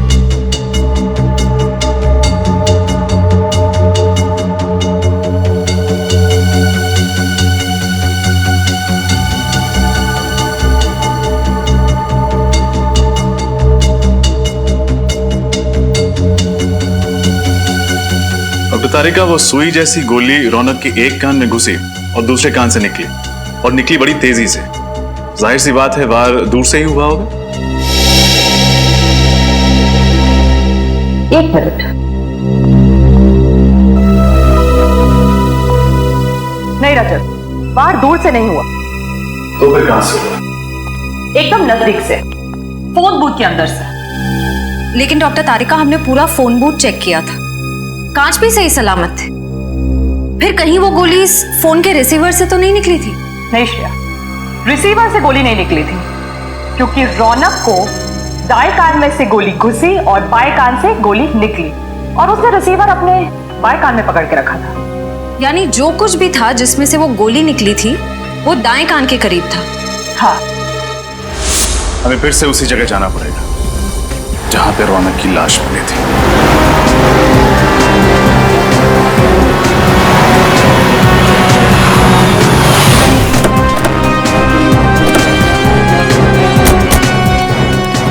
सर, हमने पूरे एरिया को सील कर दिया है। Very good. अब देखते हैं, अगर हमारी नजर से कुछ छूटा है तो अभी मिलना ही चाहिए। सर, शूटिंग के लिए जो फोन बूथ यूज किया था वो इधर रखा गया था। हाँ, फोन बूथ इधर था और उस फोन के असिस्टेंट डायरेक्टर ने यह बताया था कि रौनक वहां से दौड़कर आया और इस फोन बूथ में आके खड़ा हो गया, फोन किया। जैसे ही वो असिस्टेंट डायरेक्टर यहाँ पर आया, उसने फोन बूथ का दरवाजा खोला, तब रौनक अपने पीठ के बल ऐसे यहाँ गिर गया। सर, ये मिस्टर रौनक सुपरस्टार थे मगर एक्टर अच्छे नहीं थे। पंकज, हम यहाँ रौनक के एक्टिंग के बारे में डिस्कस करने नहीं आए, समझे? नहीं सर, मेरे कहने का मतलब था कि उनको कभी डायलॉग याद ही नहीं रहते थे, इसलिए तो वो ईयरफोन पहनते थे डायलॉग प्रॉम्प्ट सुनने के लिए। क्या कहा तुमने? ईयरफोन? ईयरफोन? छोटा सा ईयरफोन और माइक्रोफोन, कॉर्डलेस। वो तो हमें लाश के ऊपर से नहीं मिला, फिर माइक्रोफोन गया कहां? वो माइक्रोफोन ढूंढो, ढूंढो, यहीं कहीं आसपास ही मिलना चाहिए।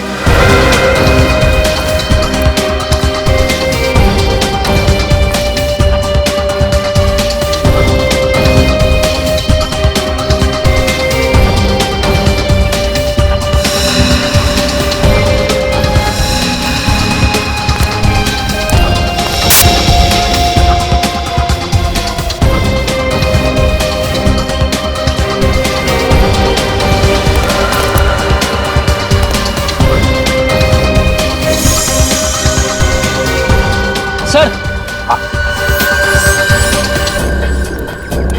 ये देखिए सर।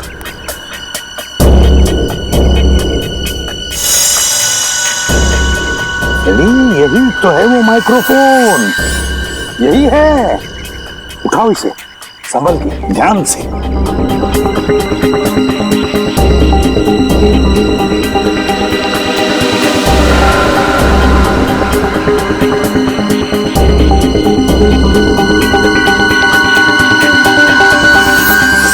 तो ये है वो माइक्रोफोन।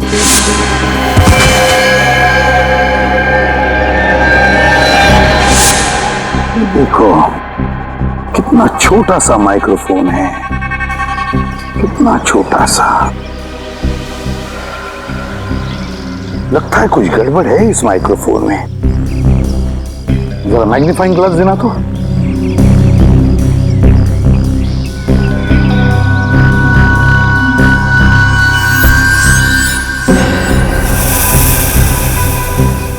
ये देखो, माइक्रोफोन की जाली फटी हुई है, छेद है उसमें। जाली अंदर से बाहर की तरफ फटी हुई है, अंदर से बाहर की तरफ।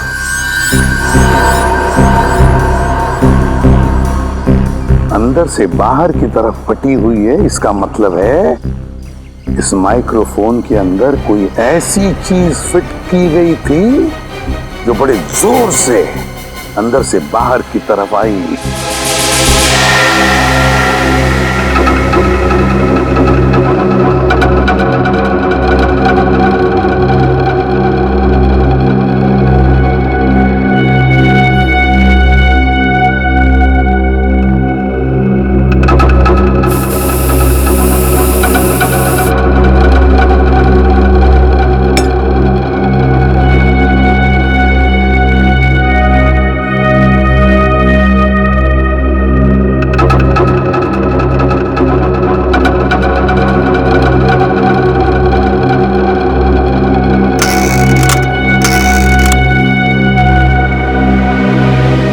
तारिका,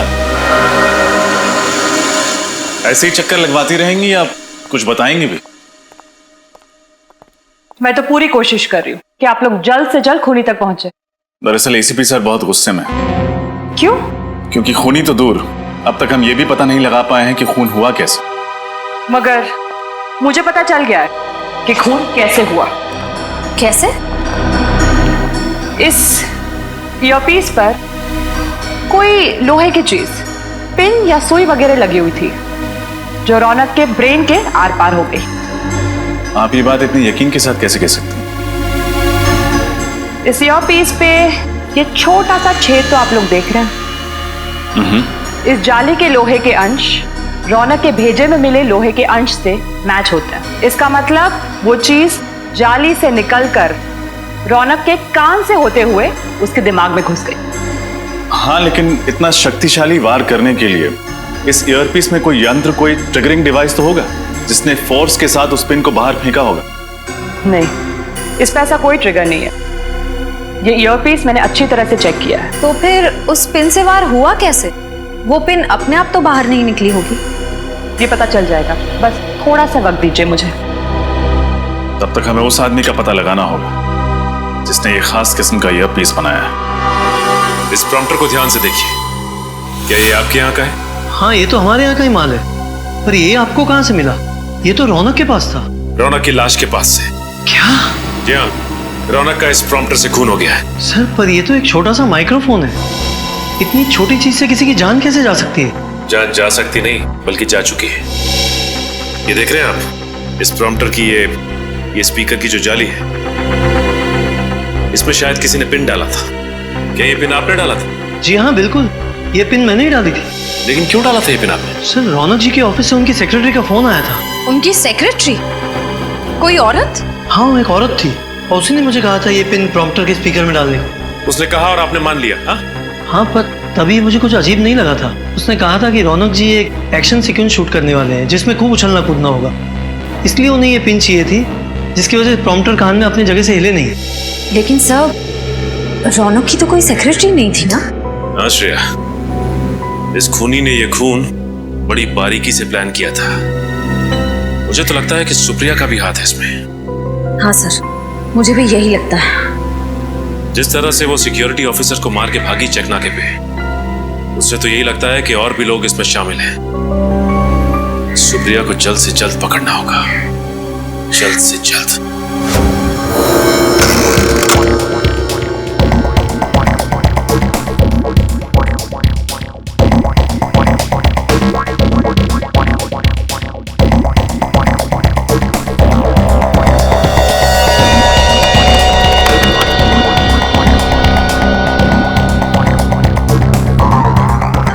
डॉक्टर तारिका, उस ईयरपीस में कोई यंत्र था या नहीं, कुछ पता चला?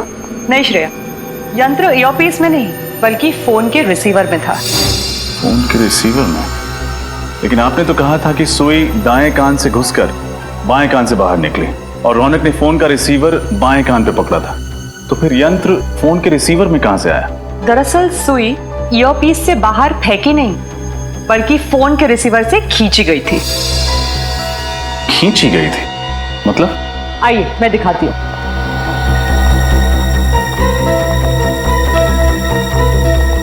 ये देखिए, ये है वो सुई जिसे रौनक की मौत हुई, मैग्नेट से चिपकी हुई। और इस चुंबक की वजह से सुई दाएं कान में घुसी और बाएं कान से बाहर निकल आई। जी हाँ, और ये मैग्नेट कोई मामूली मैग्नेट नहीं है, ये खास किस्म का मैग्नेट है जिसे नियोडायमियम मैग्नेट कहते हैं। इसकी चुंबकीय शक्ति एक मामूली मैग्नेट से 10 गुना ज्यादा होती है। और इसके अलावा इस मैग्नेट पर ये बैटरी भी लगी हुई थी अलग से, जिसकी वजह से ये शक्तिशाली मैग्नेट और भी पावरफुल हो गया। और पावर बढ़ जाने की वजह से ये सुई आसानी से मैग्नेट की ओर खिंच गई।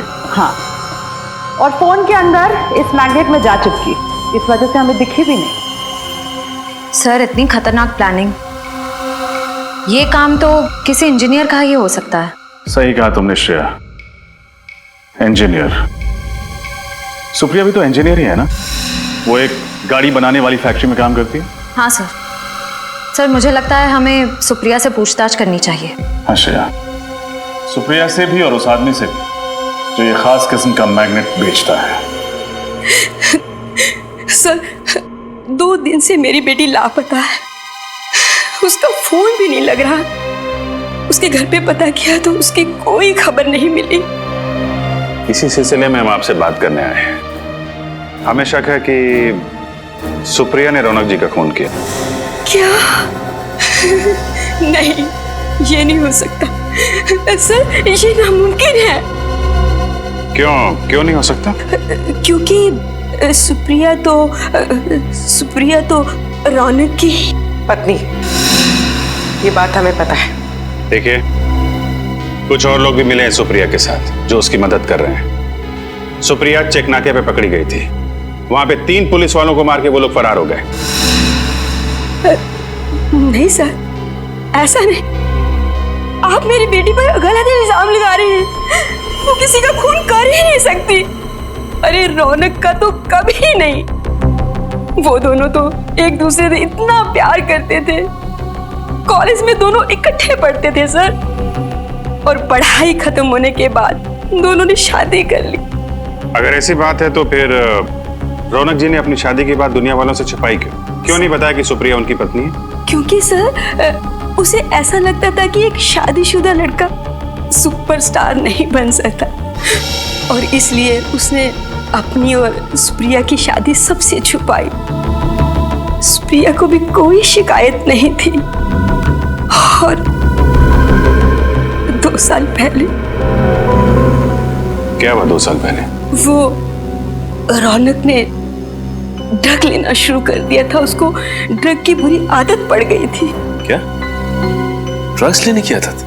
हाँ सर, वो उसने जब से ड्रग लेना शुरू किया तो उसने सुप्रिया को मारना पीटना शुरू कर दिया, और फिर सुप्रिया से ये सब सहन नहीं हुआ तो उसने रौनक को छोड़ दिया और मेरे घर पर रहने के लिए आ गई। फिर 2 महीने पहले रौनक अचानक से हमारे घर में आया, और वो एक अच्छा इंसान बन चुका था, और उसने सुप्रिया से वादा किया कि मैं अब ड्रग कभी नहीं लूंगा। तो सर वो तो दोनों बहुत खुश लग रहे थे, खुशी खुशी रह रहे थे। ठीक है, अभी हम लोग चलते हैं और जरूरत पड़ेगी तो आपसे दोबारा मिलेंगे। Thank you. ऐसा लगता है कि सुप्रिया की माँ ठीक कह रही है। हो सकता है। अगर सुप्रिया ने खून नहीं किया है तो फिर भाग क्यों रही है? हाँ सर। नहीं सर, कम से कम 50 पीस का ऑर्डर देना होगा। हाँ नहीं, मैं डिलीवरी तो सर क्या है, डिलीवरी के लिए आपको अपने बंदे को भेजना होगा। ठीक है, मैं ऑर्डर लिख लेता हूँ, don't worry. Thank you. Excuse me. जी कहिए। हम लोग सीआईडी से। जी कहिए। इस मैग्नेट को ध्यान से देखिए। क्या ये आपके यहाँ से सप्लाई किया गया है? जी हाँ सर, बिल्कुल। सर ये बहुत ही बढ़िया क्वालिटी का मैग्नेट है और ये आसानी से नहीं मिलता है। अच्छा, ऐसा क्या खास है इसमें? सर ये मैग्नेट बहुत ही पावरफुल है, अर्थ मैग्नेट। लेकिन इस मैग्नेट के बारे में सीआईडी क्यों पूछताछ कर रही है? अब मैग्नेट से किसी का खून हो गया। क्या? खून इस मैग्नेट से? सर ऐसा कैसे मुमकिन है? देखिए ये तो मुमकिन है, लेकिन आप फिलहाल ये बताइए कि ये मैग्नेट आपने किसको सप्लाई किया था? सर 2 दिन पहले एक आदमी का फोन आया था, वो इसी साइज का मैग्नेट चाहता था। सर पहले तो मैंने उसे मना कर दिया था। क्यों? क्योंकि वो एक ही मैग्नेट खरीदना चाहता था और मैं तो होलसेलर हूँ सर। फिर क्या मैम, लगता है उसे इस छोटे साइज के मैग्नेट की सख्त जरूरत थी। वो 50 पीस का ऑर्डर देने के लिए रेडी हो गया। फिर मुझे क्या था, मैं भी मान गया। लेकिन आपको कैसे पता कि उसे एक ही चुंबक चाहिए था? मैम जब वो डिलीवरी के लिए आया तो मैंने उसे जब बॉक्स दिया तो उससे बॉक्स में से सिर्फ एक ही मैग्नेट निकालकर मुझसे बोला कि बाकी के सारे मैग्नेट मैं रख लूं, वो भी बिल्कुल मुफ्त। ये बाकी के चुंबक हम देख सकते हैं? नहीं सर, वो क्या है कि जगह छोटी है ना, तो मैं स्टॉक ज्यादा रखता नहीं हूँ। ठीक है, उसका नाम बता लो। सर नाम पता भी नहीं है। उसका चेहरा तो देखा था तुमने, स्केच बनवा सकते हो? नहीं सर, उसका चेहरा मुझे याद नहीं है। तुम्हें उसने फोन किया था, फोन नंबर है तुम्हारे पास या वो भी नहीं है? जी उसने लैंडलाइन पे फोन किया था सर। अच्छा, कितने बजे फोन किया था उसने? शाम को 6 से 7 के बीच। 6 से 7 के बीच? 6 से 7 के बीच जिसने भी ने फोन किया उनकी लिस्ट लिखवाओ।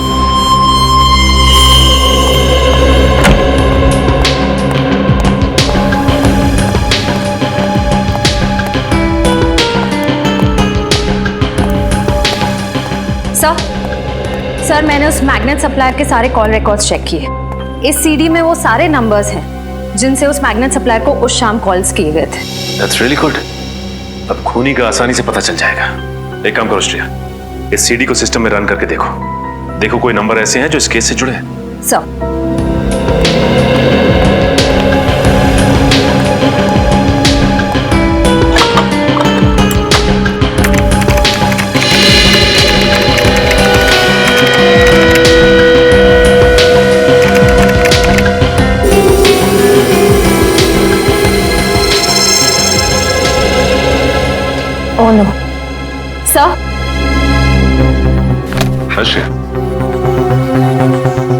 इसका नंबर है?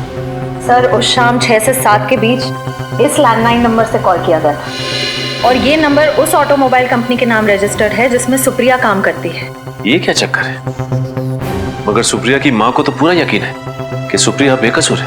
हाँ सर, और रौनक की मौत से सुप्रिया को कोई फायदा नहीं होने वाला था। इनफैक्ट 2 महीने पहले दोनों में सुलह भी हो गई थी। शायद ये भी तो हो सकता है कि रौनक की प्रॉपर्टी के लिए सुप्रिया ने उसका खून कर दिया। लेकिन सर रौनक ने अपनी सारी प्रॉपर्टी, सारे इन्वेस्टमेंट सुप्रिया के नाम कर दिए थे। उसके सारे डॉक्यूमेंट्स मुझे सुप्रिया के कमरे से ही मिले थे। कमाल है, अगर सुप्रिया को पहले से ही पता था कि रौनक ने सारी प्रॉपर्टी उसके नाम कर दी है तो फिर वो रौनक क्यों मारेगी? सर यही तो समझ में नहीं आ रहा। एक काम करते हैं श्रेया, फिर सुप्रिया के ऑफिस चलते हैं, क्योंकि ये फोन सुप्रिया के ऑफिस के लैंडलाइन से आया था, उसके मोबाइल से नहीं। मतलब बात कुछ और ही है। एक्सक्यूज मी, यहाँ का इंचार्ज कौन है? जी मैं यहाँ का सुपरवाइजर हूँ परेश। क्या बात है सर? देखिए हम लोग सीआईडी से और एक खून की तहकीकात कर रहे हैं। हमें शक है कि आपके एक कर्मचारी सुप्रिया ने खून किया है। सुप्रिया और खूनी? मुझे विश्वास नहीं हो रहा है सर। देखिए आपको विश्वास हो ना हो, लेकिन सुप्रिया ने अपने पति का खून किया है।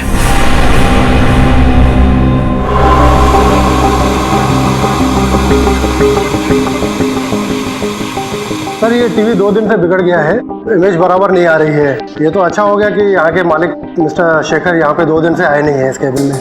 इसका मतलब ये टीवी आपको 2 दिन से प्रॉब्लम दे रहा है? हाँ जी हाँ। श्रेया, मुझे याद है कि बचपन में टीवी के सामने अगर हम चुंबक रखते थे, मेरा मतलब है मैग्नेट, तो इसकी इमेज खराब हो जाती थी, कुछ दिखाई नहीं देता था ठीक से। हाँ सर, कहीं इस टीवी के पास भी तो लगता तो ऐसे ही है।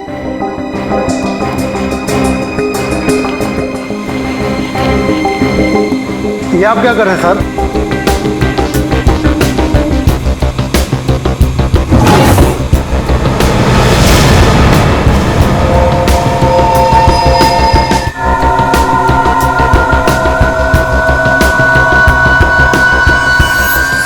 सर इन मैग्नेट्स की साइज बिल्कुल वैसी ही है जैसी हमें उस फोन के रिसीवर में मिली थी।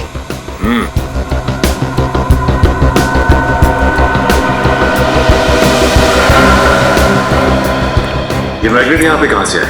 सर मैं नहीं जानता ये मैग्नेट कहाँ से आया। मैंने पूछा ये मैग्नेट यहाँ पे कहाँ से आया था? क्या जरूर कोई ना कोई आया था? सर 2 दिन पहले मिस्टर शेखर आए थे यहाँ पे रात को ये मैग्नेट्स लेकर। तो मिस्टर शेखर अपने कैबिन में आए थे 2 दिन पहले, और वो भी रात को, और इन मैग्नेट्स को यहाँ पर रखकर चले गए। इसका मतलब जिसकी तलाश हमें है वो और कोई नहीं बल्कि शेखर ही है। नीचे करो। क्या हाल बना रखा है इसका? मर तो नहीं गई? जिंदा है सर। बच गए तुम दोनों आज। आज का दिन तुम दोनों के लिए आखिरी दिन होगा। इसमें हमारी क्या गलती है सर? गलती के बच्चे, कितने घंटे हो गए अब तक होश में क्यों नहीं आई? पूरी बोतल क्लोरोफॉर्म की सुंघा दी क्या इसको? नहीं बॉस, चेक नाका पर जब कांस्टेबल को गोली मारी तो ये भागने लगी। पकड़ने की कोशिश की तो हाथ में काट लिया, शायद इसलिए ज्यादा क्लोरोफॉर्म सुंघा दिया। कितना बोलता है तू? अब चुप कर, जाके पानी लेके इसके मुंह पे छाट। हाँ बॉस।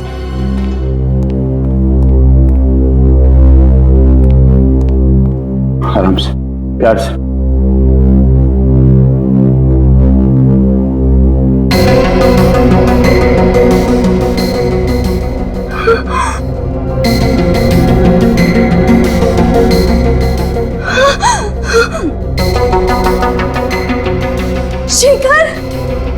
होश में आते ही पहचान लिया?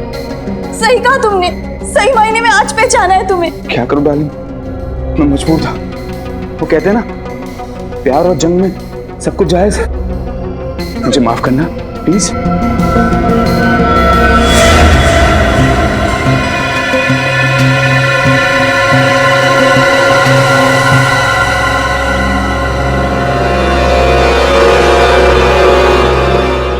इतना बड़ा धोखा शेखर। मैं धोखेबाज नहीं हूं सुप्रिया, मैं तुम्हें कोई धोखा नहीं दिया है। मैं तो तुम्हें पागलों की तरह प्यार करता हूं। ये कैसा प्यार शेखर? पहले तुमने रौनक को मार दिया और अब मुझे यहाँ। ओह, तो ये है शेखर। इसी ने सुप्रिया को किडनैप करके रखा हुआ है। सर, कुंडों के पास गन्स है। अगर हम सीधे घर के अंदर घुसेंगे तो सुप्रिया की जान को खतरा हो सकता है। एक काम करते हैं, जिस मैग्नेट का इस्तेमाल इस शेखर ने किया था रौनक को मारने के लिए, उसी मैग्नेट का इस्तेमाल हम भी करेंगे। वो कैसे सर? याद है श्रेया तुम्हें डॉक्टर तारिका ने क्या कहा था कि अगर इस चुंबक पे इलेक्ट्रिक का इस्तेमाल करो तो इसकी शक्ति और बढ़ जाती है। बस हमें एक इलेक्ट्रिकल वायर की जरूरत है। आसपास देखते हैं, चलो।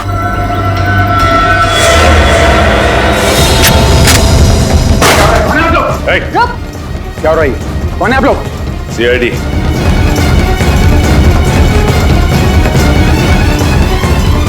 सीआईडी? हाँ, सीआईडी मिस्टर शेखर।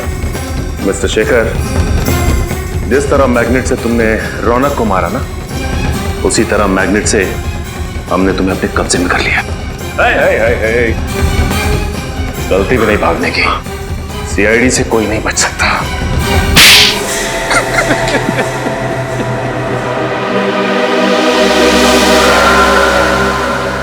मैं सुप्रिया को पागलों की तरह चाहता था, लेकिन जब उसने मुझसे शादी करने के लिए इनकार कर दिया तो मुझे बहुत गुस्सा है। मगर सुप्रिया तो शादीशुदा थी ना, उसकी रौनक से शादी हो चुकी थी। जानता था मैं सब, मगर सुप्रिया को मैंने 2 साल तक रोते बिलखते देखा था। वो जिंदगी से निराश हो चुकी थी, तब मैंने उसे संभाला था। वो तो अपने ड्रग एडिक्ट पति को तलाक भी देने वाली थी। उसके बाद हम दोनों शादी करने वाले थे, मगर अचानक एक दिन अचानक रौनक ने अपने ड्रग्स लेने की आदत छोड़ दी। वो सुधर गया था और अपनी पत्नी को वापस पाने के लिए वो अपनी शादी का ऐलान करने को भी तैयार हो गया। हाँ, सुप्रिया ने रौनक को माफ कर दिया था और वो उसके पास वापस चली गई। मेरे प्यार और एहसान को भूल चुकी थी वो। मैं बहुत करीब आया, सुप्रिया को पाने की पूरी कोशिश की, लेकिन उसने मुझसे कहा कि वो रौनक से बहुत प्यार करती और वो उसे छोड़कर मेरे पास कभी नहीं आएगी। और इसलिए तुमने रौनक का खून कर दिया और सुप्रिया से शादी करने की प्लानिंग कर ली। अगर तुम सुप्रिया को चाहते थे, उससे प्यार करते थे, तो रौनक के खून के इल्जाम में उसे फंसाया क्यों तुमने? क्योंकि मुझे लगा कि चेक नाका के ऑफिसर्स के खून के बाद सीआईडी को लगेगा कि असली खूनी सुप्रिया ही है। मैं सुप्रिया को कानून से बचाता और फिर सुप्रिया को भी लगता कि जेल जाने से अच्छा वो मेरे साथ अंडरग्राउंड हो जाए, और फिर सारी जिंदगी वो मेरे एहसानों के तले दबी रहती। शर्म आनी चाहिए तुम्हें। सच्चा प्यार वो होता है जिसमें लोग एक दूसरे के लिए बलिदान देते हैं, लेकिन तुमने सुप्रिया को पाने के लिए उसके पति का खून कर दिया। अब कानून इस जुर्म के लिए तुम्हें सिर्फ और सिर्फ फांसी देगा।